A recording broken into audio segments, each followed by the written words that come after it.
Dans Saint Seiya, que ce soit à différentes époques ou dans différentes séries et timelines, il n'est pas rare de remarquer une similitude ou plutôt un fil conducteur entre les saints liés à la même constellation, particulièrement quand il s'agit des Gold Saints. Les exemples sont légion entre les chevaliers du Sagittaire qui représentent l'exemple de la chevalerie et les guides, ceux des Gémeaux qui sont toujours soumis à une dualité meurtrière ou encore ceux de la Vierge qui eux sont toujours à la recherche de la vérité du monde et qui cherchent à se détacher des vanités humaines.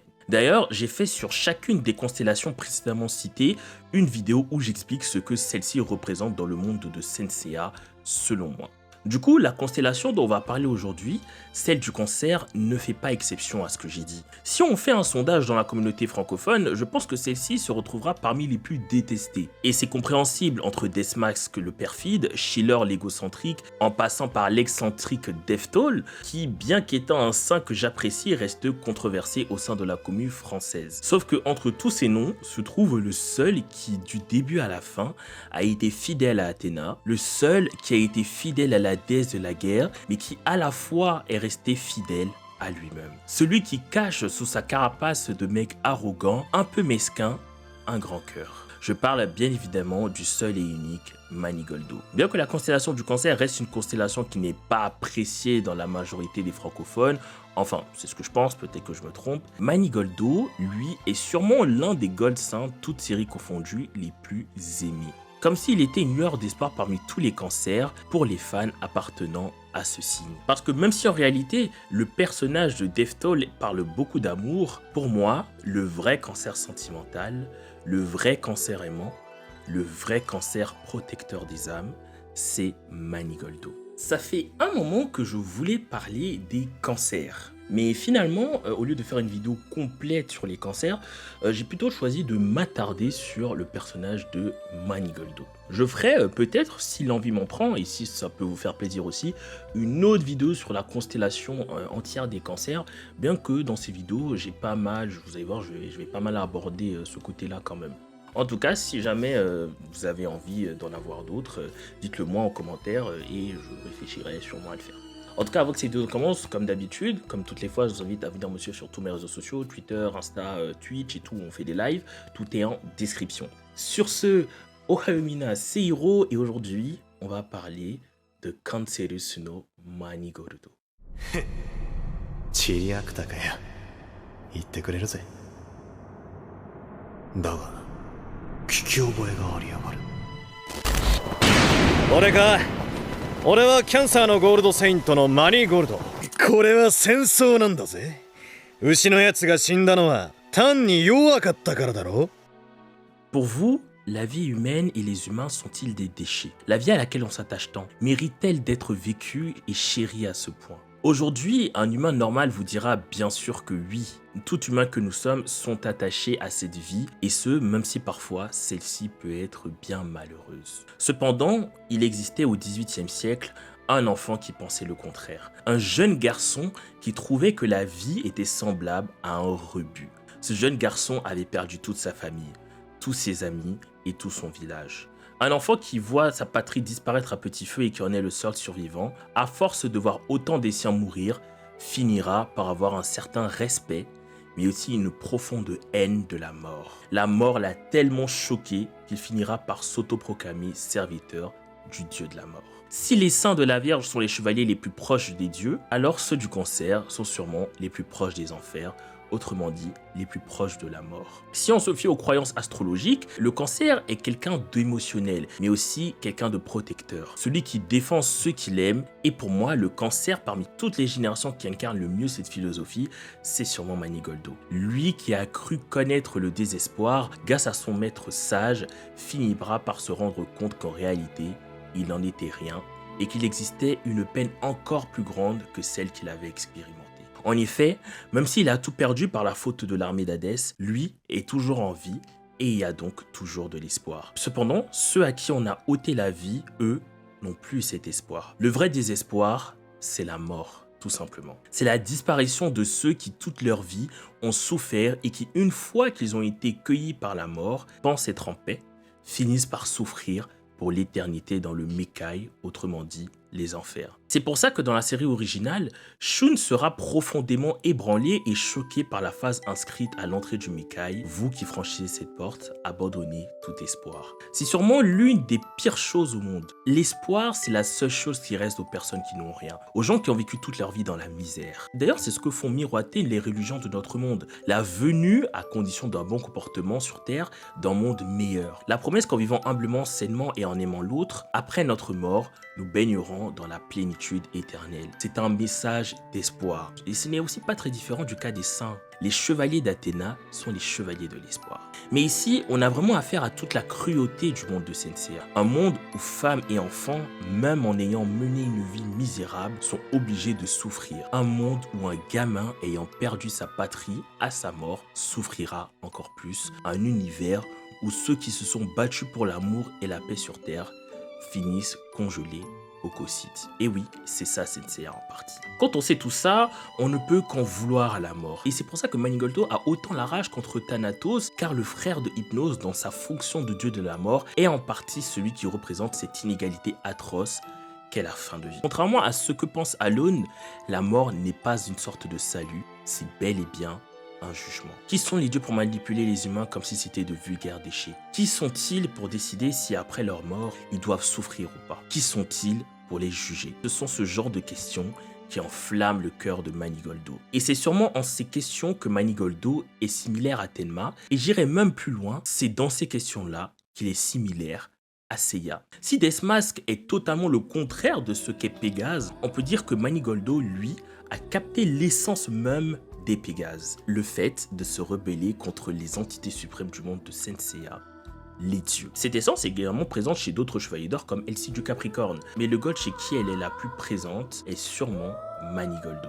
Beaucoup de personnes reprochent à The Lost Canvas d'avoir délaissé le personnage de Tenma pour s'être concentré sur autre chose. Et je ferai d'ailleurs une vidéo spécialement dédiée à cette critique. Mais sans vouloir faire durer le suspense, ce n'est pas du tout mon avis. L'évolution de Tenma qui se fait déjà autour de Sasha Alone se fait aussi justement à travers les Gold, en partie en tout cas. Que ce soit par Rasgado qui a donné sa vie pour lui, Asmita qui lui a confié ses convictions que les deux partagent, et Elcide qui lui a montré ce qu'était le chemin à suivre. Et parmi tout cela, il y a aussi Manigoldo. Il est vrai que comparé aux autres que j'ai cités précédemment, les interactions entre Pégase et le cancer n'ont pas été légion. Mais pour autant, Tenma et Manigoldo, comme je l'ai dit plus tôt, sont sûrement très similaires. Et cela sert en quelque sorte au récit et au personnage de Tenma. Quand Tenma avance, il porte avec lui tous les espoirs des Gold de tomber au combat et surtout ceux de Manigoldo qui lui étaient tant similaires. C'est pour éviter que les gens tombent dans le désespoir réel qu'est la mort que Manigoldo se bat. Sous son air de petit mec prétentieux et suffisant, se cache, comme l'indique sa constellation,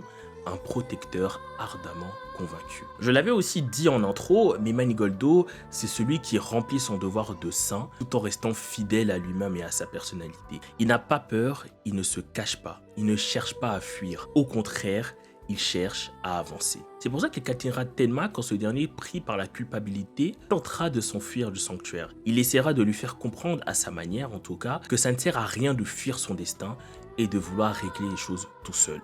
Et pourtant, quelqu'un qui a d'aussi nobles principes vit en réalité pour la vengeance. Sauf que même si Sage dira qu'il vit pour se venger des spectres, moi je vois plus loin. Il vit pour se venger de la vie. Il vit pour se venger du système de l'univers dans lequel il vit. Il vit pour se venger de la mort elle-même. Et en ça, on peut dire que la vengeance de Manigoldo est saine. Tout comme Tenma, il a perdu tous ses proches, et tout comme Pégase, il ne sombrera pas. Au contraire, il sourira constamment à la vie à pleines dents. Pourtant, il serait logique de se demander comment arrive-t-il à sourire après tout ça. Et cela s'explique par sa force de caractère et par son nouvel idéal, celui de détruire le système. Depuis tout à l'heure, je parle de sa relation avec Tenma, mais je pourrais tout aussi bien parler de sa relation avec un autre personnage, Albafika. Dans les Senseiya Chronicles, que j'aborderai tout à l'heure, on apprend qu'Albafika et Manigoldo sont de bons amis, un peu à l'image de leurs successeurs Deathmask et Aphrodite. Pourtant, dans le caractère, ils sont diamétralement opposés. Manigoldo est agité, farceur et constamment joyeux, alors qu'Albafika, lui, est plutôt réservé, calme et même assez asocial. Comment se fait-il que ces deux-là soient à ce point proches. C'est parce que dans le fond, je pense que les deux se comprennent. Ils se comprennent dans la solitude. Manigoldo qui a connu la solitude avec la mort des membres de son village et Albafika qui a connu une solitude peut-être encore plus forte que celle de Manigoldo, lui étant l'héritier de la malédiction des poissons. Parce qu'en vrai, là où Manigoldo a perdu ses proches dans une guerre, Albafika, qui avait pour seule famille Lugonis, son maître, a indirectement et surtout involontairement tué son maître et donc provoqué par la même occasion sa propre solitude. Solitude à laquelle, à cause de son sang empoisonné, il est condamné pour l'éternité. Si jamais vous êtes intéressé par Albafika et son histoire, notamment cette fameuse malédiction des poissons dont je parle, je vous invite à aller voir une vidéo que j'ai réalisée il y a maintenant presque 2 ans. Elle date un peu, c'est vrai, mais ça résume parfaitement ce que je dis ici. Et Tenma et Albafika ne sont pas les seules personnes à être similaires à Manigoldo. Il y a également Gyoka. Gyoka est une fille qui vit à Venise. Elle apparaît dans le tome 4 de Sensia de los Canos Chronicles, celui consacré à Manigoldo. Gyoka est en réalité une esclave qui vole de l'argent pour une organisation mafieuse du nom de Nero. Elle qui cache sa féminité en se faisant passer pour un garçon pour survivre va donc servir un homme du nom de Lumaka. Dans cette vie, elle volera sans connaître son identité Manigoldo, mais celle-ci, en voulant protéger une de ses amies, mettra son maître en colère et c'est à ce moment-là que Manigoldo, accompagné de Albafika, débarquèrent et que le saint du cancer se débarrassera de Lumaka. En vérité, les deux chevaliers d'or ne sont pas venus sauver les enfants esclaves, mais ils sont là pour enquêter sur cette mystérieuse organisation du nom de Nero. Quand Gyoka apprit cela, elle suppliera les deux saints de les aider à s'en sortir. Cependant, Manigoldo lui répondit assez sèchement en lui disant que c'est à elle de tracer sa propre route et que si elle veut quelque chose, il faut qu'elle l'obtienne par ses propres moyens. Cette réponse peut sembler cruelle et quelque part elle l'est, mais en réalité Manigoldo se voit en Gyoka. Il voit l'orphelin qu'il était en cette petite fille, voilà pourquoi il est si sévère avec elle. Mais Gyoka sera persévérante et poursuivra les deux gosses saints jusqu'à finir par les trouver. Elle leur explique qu'elle aussi peut ressentir la cosmo-énergie et c'est ainsi que Albafika se dit qu'elle pourrait leur être utile. Ils emmèneront donc Gyoka avec eux pour aller au QG des mafieux. En fait, ces mafieux sont en réalité des Black 5 qui se sont enfuis de l'île de la Reine Morte. Et leur chef, Don Avido de l'Hôtel Noir, est un ancien élève de Hakurei. Et comme les autres Black 5, il ressemble à son alter ego comme deux gouttes d'eau. À un moment, les trois furent séparés et Manigoldo se retrouvait face à Avido, tandis que Gyoka devait faire face au Black Saint du chien. Et lors de ces confrontations, on apprit que Gyoka est en fait une survivante du peuple qui vivait sur la Death Queen Island, peuple décimé par les Black Saints.